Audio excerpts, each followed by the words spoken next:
નમસ્કાર દર્શક મિત્રો, હું શીતલ મહેતા ન્યૂઝ ઓફ કચ્છમાં આપનું સ્વાગત છે। આજે તારીખ 27 જૂન 2024। જોઈએ આજના સમાચાર। News of Kutch power by Opal electronics, LG best shop, Vijaynagar road Bhuj, Rambag road Adipur. Power by KC jewellers, latest fashion ડિઝાઇનના ઓર્નામેન્ટ્સનો વિશ્વાસપાત્ર showroom, hospital road Bhuj.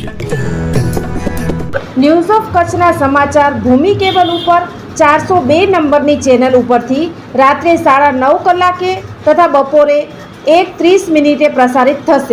મુન્દ્રાની Sikkim શાળામાં 15 થી વધુ બાળકો ગરમીને કારણે બેભાન બનતા દોડાદોડી થઈ, બાળકોને હોસ્પિટલ ખસેડાયા।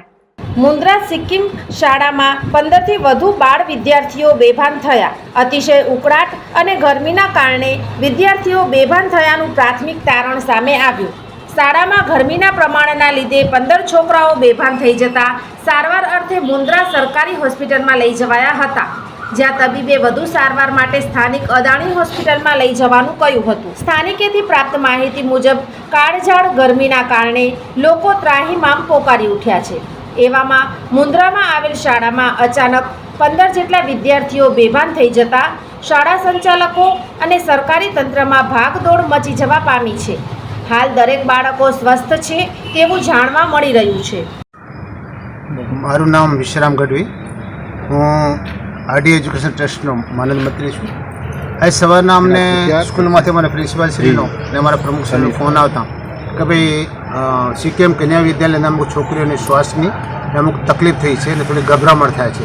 તો તાબડતોબ અસરથી હું અને અમારા પ્રમુખ શ્રી ધર્મેન્દ્રભાઈ જેસર તાત્કાલિક અસરથી સિક્કિમમાં જઈ અને ત્યાં પરિસ્થિતિ હતી એની તાગ મેળવ્યો। અમને જરૂર જણાતા તાત્કાલિક અસરથી છોકરીઓને ત્યાં જનરલ હોસ્પિટલમાં દાખલ કરી। જનરલ હોસ્પિટલમાં ડૉક્ટરનો રિપોર્ટ આવ્યો કે ભાઈ અત્યારે ધારો કે હીટવેવ છે એના કારણે અને બોડી ટેમ્પરેચર વધી જવાના કારણે આ બધું આવી રીતનું થયું છે। પણ છતાં અહીંયા જનરલ હોસ્પિટલમાં કોઈ પંખા કે એસીની કોઈ વ્યવસ્થા ન હતા। તાત્કાલિક અસરથી અમે નિર્ણય લઈને એમને અત્યારે અદાણી હોસ્પિટલની અંદર દાખલ કર્યા છે। અદાણી હોસ્પિટલની અંદર તમામ છોકરીઓની પરિસ્થિતિ જે છે એ સ્ટેબલ છે। ડૉક્ટરોએ કીધું છે કે ભાઈ બીજો કોઈ પ્રાઇમરી દ્રષ્ટિએ એને કોઈ દર્દ જણાવવાનું નથી, પણ હીટ વેવ અને ટેમ્પરેચરના કારણે એ લોકોને થોડી ગભરાટ અને શ્વાસ લેવામાં તકલીફ થાય છે।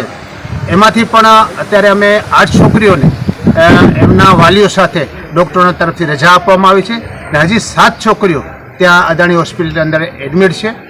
ડૉક્ટરોના કહેવા પ્રમાણે એ લોકોને પણ અત્યારે તબિયત એની બરાબર છે અને હમણાં લગભગ કલાક 1.5-2 કલાકની અંદર એ લોકોને પણ રજા આપવામાં આવશે એવું ડૉક્ટરોનું અમને સૂચન કર્યું છે। પરિસ્થિતિ અત્યારે હાલ પૂરતી કોઈ ચિંતાજનક નથી, પણ અત્યારે અમારી સિક્કિમની અંદર ત્યાં ધારો કે સવારના જેવો આ બનાવ બન્યો એટલે તાત્કાલિક પીએચસીની ટીમ પણ તાત્કાલિક હાજર છે, જનરલ હોસ્પિટલમાં ડૉક્ટરો હાજર છે અને અદાણીની અંદર પણ ડૉક્ટરો અને અમારા તમામ કાર્યકર મિત્રો પણ ત્યાં હાજર છે। સાથે સાથે નગરપાલિકાની ટીમ પણ ત્યાં હાજર હતી। અમે બધા સાથે મળીને આ પરિસ્થિતિ વધારે ખરાબ ન થાય એના માટે સતત પ્રયત્ન કરેલ છે।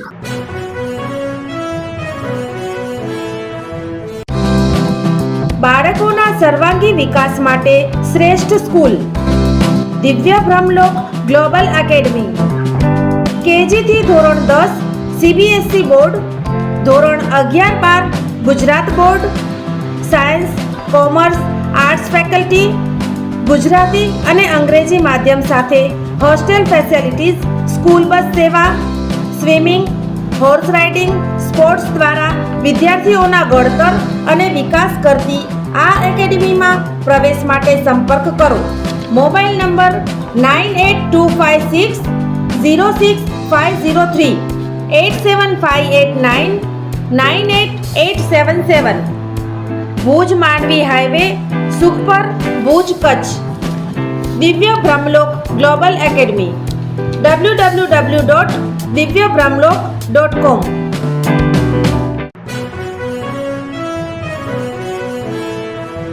દર્શક મિત્રો, આ હતા આજના સમાચાર।